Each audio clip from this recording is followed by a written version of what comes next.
This is Attorney Trey Harrell. I've been dealing with insurance companies my entire life, whether it's working for them or fighting against them. So if you've been injured in an accident and the insurance company is giving you the runaround, don't delay. Call 636-TREY, or you can find us online at attorneyharrell.com.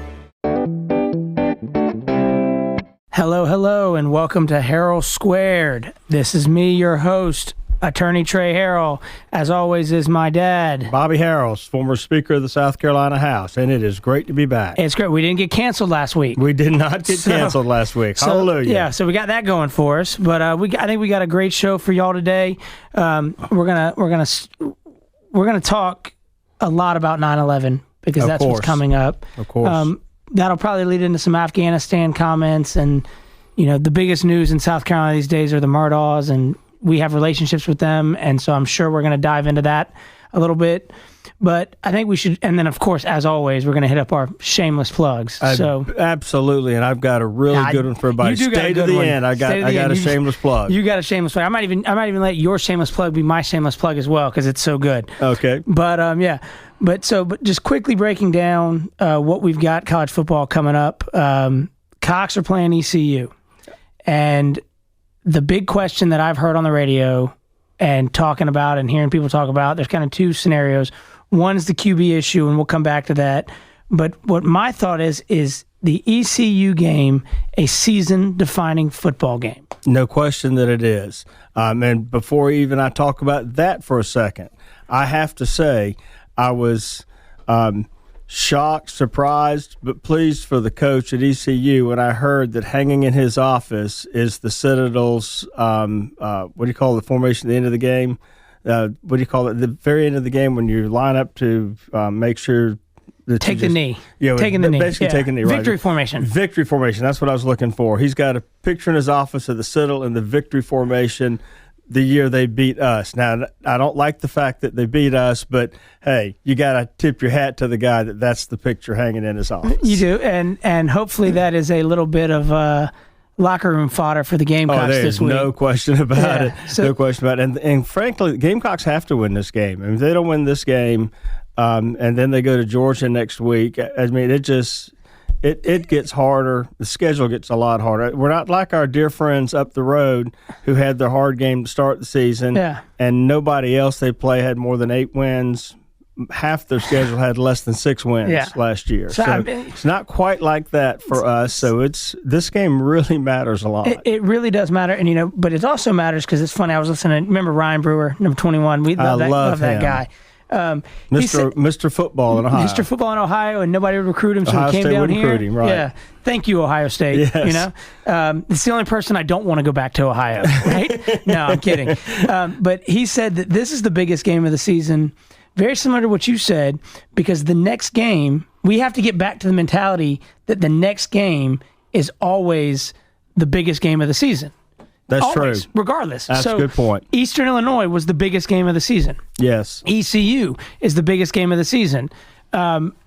Later on this afternoon, Georgia will become the biggest game of the season.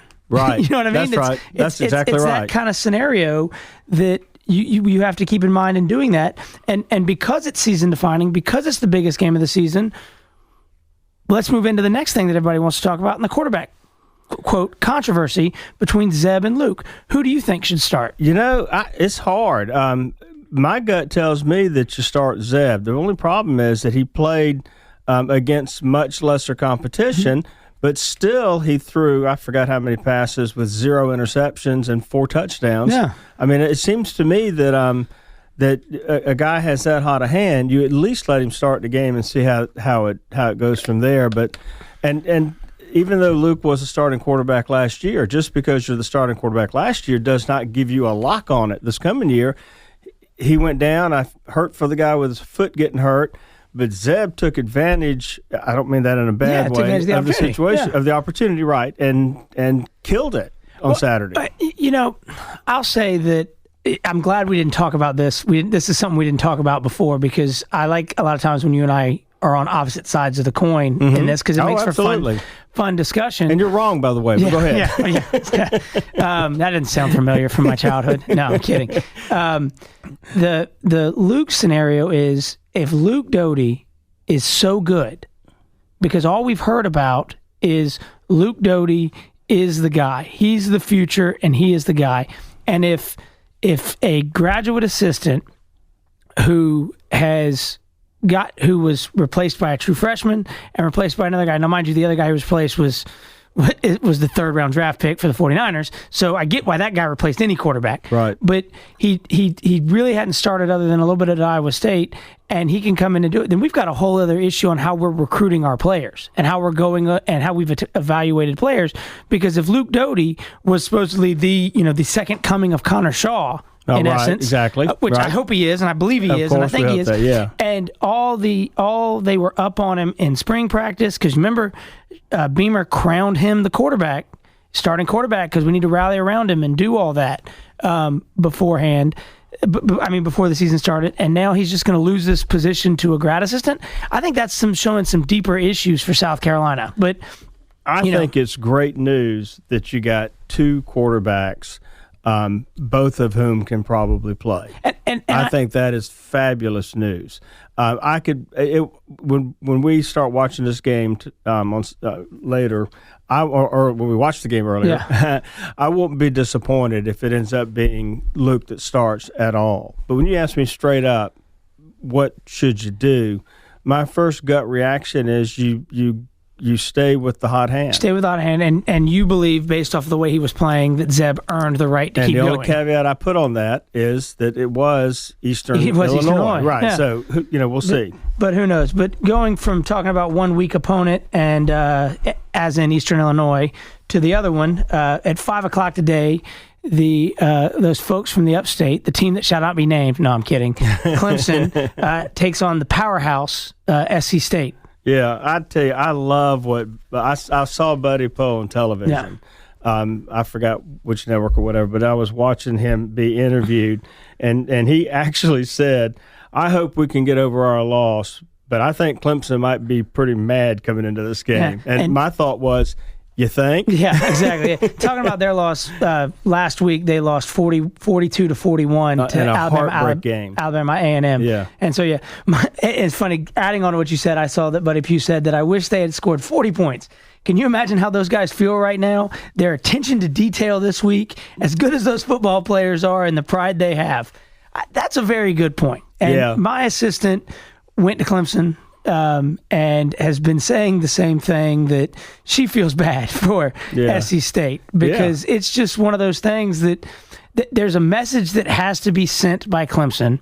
I know they don't really necessarily want to beat up on the guy from within the state. Yeah, they do. But there's a message that has to be sent. They want to beat up on whoever's on the schedule this week. They've got to get back in national attention. Matt in my office has headed up to the game on Friday. He actually said that he hopes they score a ton of points to get over the thing. So, that's kind of the whole Clemson mentality right now. And you can't blame them. I mean, they want to get this loss behind them. They don't have a terribly hard schedule in front of them. It's going to take style points to keep them up where they need to be by the end of the season. Yeah, I totally agree. Now, moving on from what we love to talk about to something that's kind of tough to talk about, but I think you and I talked earlier on this week and decided that where we are in our nation, what happened 20 years ago today,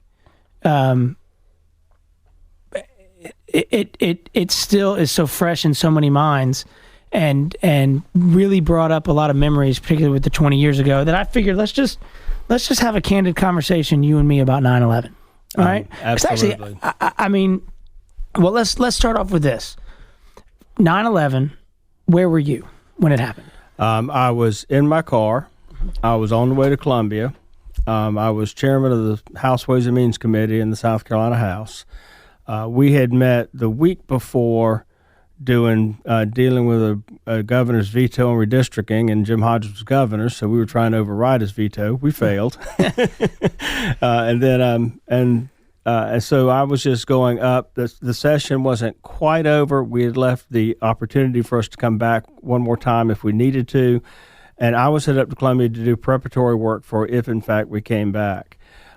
Your mom called me on the phone while I was on the way up there and told me what had just happened. And I was absolutely stunned to hear what had just happened. And then when I got to Columbia, it was a whole surreal atmosphere. I can tell you all about what happened once I got to Columbia. But that's where I was and what I was doing the moment I heard. Where were you? Well, I was in Columbia. It's funny. I don't think you and I've ever had this conversation because I never knew you were in Columbia, and you probably don't remember.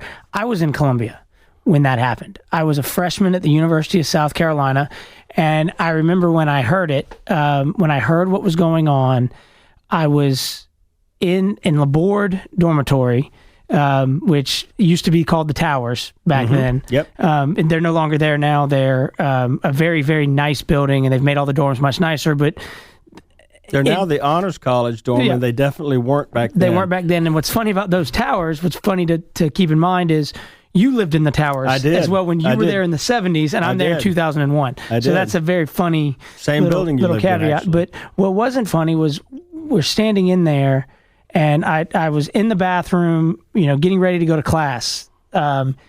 Go to class. Make sure everybody heard that. Yeah, make sure my mom hears that. But getting ready to go to class. It's 20 years later. It's okay. You don't have to convince us you were going to go to class. Okay. It worked out good. It worked out fine.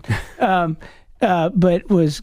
somebody came running into the bathroom saying, "We're under attack. We're under attack." And your mind goes to weird places when that happens, and you just think, "No, that I don't know what you're talking about. Who's this idiot coming in here?" And I remember walking back to my dorm room, and one of my best and dearest friends, Michael Duck, was my roommate at the time, and the TV was on because he had class much later than me on that day, and the TV was on, and he's like, "We are under attack. This is not good." And I remember going to class, and I remember them canceling classes once we got to class, and coming back. I came back just in time and was in my room when the second tower fell, and just knowing the insane loss of life that had occurred from both of those towers falling. The numbers on that are 2,753 people perished in the World Trade Center. Almost 3,000 died as a result of 9/11. Not to mention the after deaths from cancer and what had occurred from that. Exactly. But I didn't know it was 2,753 at the time. But just knowing that loss of life that occurred.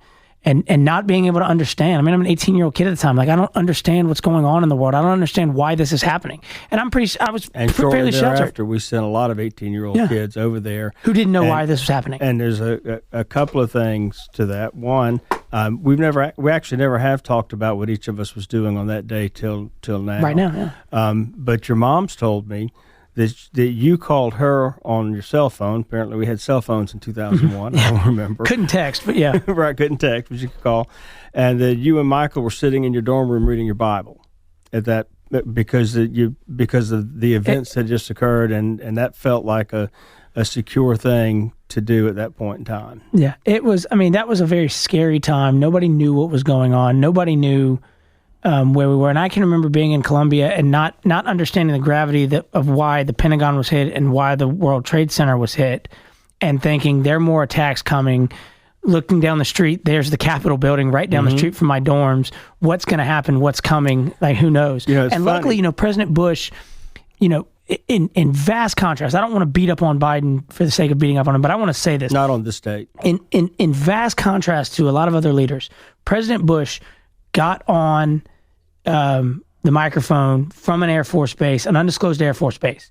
He talked to the country numerous times that day to reassure us. And it was very reassuring to see my president talk to us and say, "We don't know who did this yet, but we're going to get them."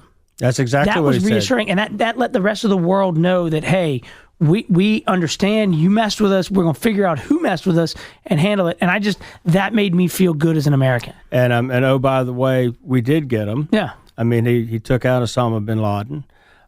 It's tragic that today, 20 years to the day afterwards, the new Afghanistan government is inaugurating their government. Mm-hmm. They've only invited 3 countries to come watch the inauguration: China, Russia, and Iran. It is such a slap at us to do that on this particular date. Yeah, they could have done it earlier in the week. They could do it next week, but we have what we've done in Afghanistan is scary for my grandchildren. Yes, and we will, and I think that on on this date, we don't need to dive into that just yet, okay? Because I want to hear what was going on in Columbia, but I do think in the next show, next week, we ought to come in and really deep dive from a political foreign policy standpoint. That's a good idea, because this is not a day to beat up on President Biden. And I started that, and that was my fault. Well, and I said, let's don't do it, and then I did it anyway. You did it anyway. There you go. There you go, but we can't help it. But you said, after you let me say where I was on 9/11, you said you were going to talk about what was going on in Columbia, because you still have great relationships with the Sergeant at Arms and those folks up there. Well, a bunch of folks up there still. My executive assistant is still the executive assistant to the current Speaker of the House up there. The head Sergeant at Arms is still the head Sergeant of Arms. And, because I knew you and I were going to talk about this, I called them just to kind of talk about it a little bit. It's interesting. First of all, if you had decided to walk up that little short stretch of Main Street to come to the Capitol from your dorm, you might have gotten in, because the sergeants would know you. But my dad was the chairman of Ways and Means, and they might know that. But there was all kinds Michael of security. Probably wouldn't have. There's all kinds of securities on the ground who may not have known, That's and true. they absolutely locked down the State House. We didn't, as a country, we didn't know if this was an isolated attack on the World Trade Center, the Pentagon, and then the crash in the field that they say was headed to the White House. As a country, we didn't know. All we knew is that bam, bam, bam, 3, ultimately 4 planes had gone down in a terror attack, and we didn't know what else might be out there. And we have Fort Jackson right down the road from the Capitol. The Capitol's a great target all by itself. I mean, we're one of 50, so odds of it being us would have been remote, but 1 in 50, I guess. Yeah. But we didn't know what was going on. We didn't know how widespread this was. So immediately when the building hit the World Trade Center, the governor, who was Governor Hodges at the time, called all security into his office. Both the Sergeant at Arms for the House and the Senate, SLED, the Highway Patrol, everybody who was a law enforcement at the state level, the leadership was all called into his office to talk about what we needed to do. The governor put SLED in charge, and then SLED organized an incredible lockdown of the State House. Nobody got in there except members and staff. Yeah. When I got to Columbia, and I walked into my office in Columbia, my entire staff was gathered in my private office because I had a television in there, and they were all in there watching it. They were crying. Everybody was horribly upset at what was happening. They were looking outside the window at this grounds crawling with security. It was a scary moment, and everybody understood that America just changed. Yeah, and the other thing is, we're talking about scary moments. Something that isn't really talked about afterwards is, I remember weeks and weeks afterwards, consistent anthrax being mailed places, and everybody was afraid to open mail. And I can remember thinking, I'm afraid that you, or having fears, again, 18-year-old kid, not really realizing that they're not going to mail it to the chairman of Ways and Means. If they're going to mail it, they're going to mail it to congressman, but not really understanding, being so afraid that something was going to happen to you through an anthrax mailing or something along those lines, because, we understand what it was 20 years later, kind of understand what it was 20 years later, but 20 hours later, 20 days later, we had no idea. We had no idea where we were, what we were going. And I can remember being fearful. I can remember numerous family members having conversations with numerous family members who went on and enlisted immediately. I remember, and what's even funnier about that, one of my cousin, David Knight, who's a chaplain in the Air Force, who's an amazing human being, that we could do a show just talking about him. Was a Methodist pastor the day it happened. And was considering joining, was talking to a recruiter just prior to it happening. It occurred. He said, nope, I don't need to think about it anymore. Boom. That's probably not the right term. Boom is probably not the right term, but I am enlisting. I am joining, and he became a chaplain in the Air Force, and the work he has done for souls of young men in the Air Force and being there as stuff has gone on has been miraculous. So something good did come out. A lot of good things have come out of that tragic, awful day, but you can just remember so vividly not really knowing what was going on and what was going to happen. When David signed his commission papers or joining papers, whatever you call that, at a recruiter's office, he told us that the recruiter closed his file and looked at him and pointed up at the TV and said, "Chaplain, we're going to need you." Yeah. Chaplain. We're going to need you. That is, because that's what they had made him at that moment. So, yeah, it's tragic. And the things that David saw over there, he was there for a lot of young men and women in their last moments. But the PTSD he must have from having been over there. But again, that's a conversation that we can have when we have the rest of the conversation about Afghanistan and all that stuff going on. But it was pretty. He's a pretty amazing guy, and to have made the decision to go join. The country did need him, and lots more chaplains like him. And that's one thing that I've seen a little bit talked about, but how the country changed that day and how we all unified as Americans. And it's a shame how we've shifted to where we are now. Again, that's another show, another thing to deal about. But I'm just really glad you and I had this opportunity to talk about 9/11 and where we were. And I think everybody today needs to think about where they were and how they felt and the feelings they had following that day. Because it's not just in the moment that you got to think about. You got to think about how you felt following that day, how things changed, how life went on. And people need to pause.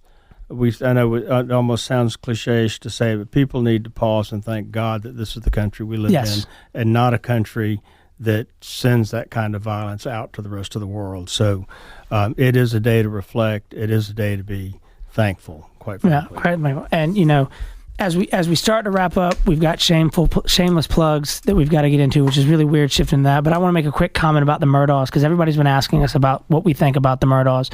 I think the Murdaugh family, although there are faults out there, I think they're good people. I think that we are wrapped up in the tragedies and the awful things that are going on. But I think it's very important that we remember the other Murdaughs and the other people around. It's a very big family. It's a very big family, and it's a family that has done a lot of. There's some things that are going on that need to get to the bottom of, but it's a family that has done a lot of good for this state and a lot of good for the Low Country. And let's not just wipe all that away because of what may or may not have occurred. People ought to wait to pass judgment till we actually know what all the facts actually are, and we will find out. Exactly. Now give us your shameful plug. I need a good producer to come to work in the office. This is as shameless as it gets. 843-766-9900 at Harrell Insurance. Call us. We need a good producer. We pay good. The work environment is fabulous. Hey, I love it. If you were my dad, I'd come work for you. Well, there you go. I'll tell you that much. There you go. Well, anyway, we appreciate everybody that's tuned in. We had a blast. Hopefully you'll tune in next week. We don't want to get canceled, so tune in next week. I hope you tuned in today, and we'll see you next week. Thank you so much. This is Attorney Trey Harrell. I've been dealing with insurance companies my entire life, whether it's working for them or fighting against them. So if you've been injured in an accident and the insurance company is giving you the runaround, don't delay. Call 636-TREY, or you can find us online at attorneyharrell.com.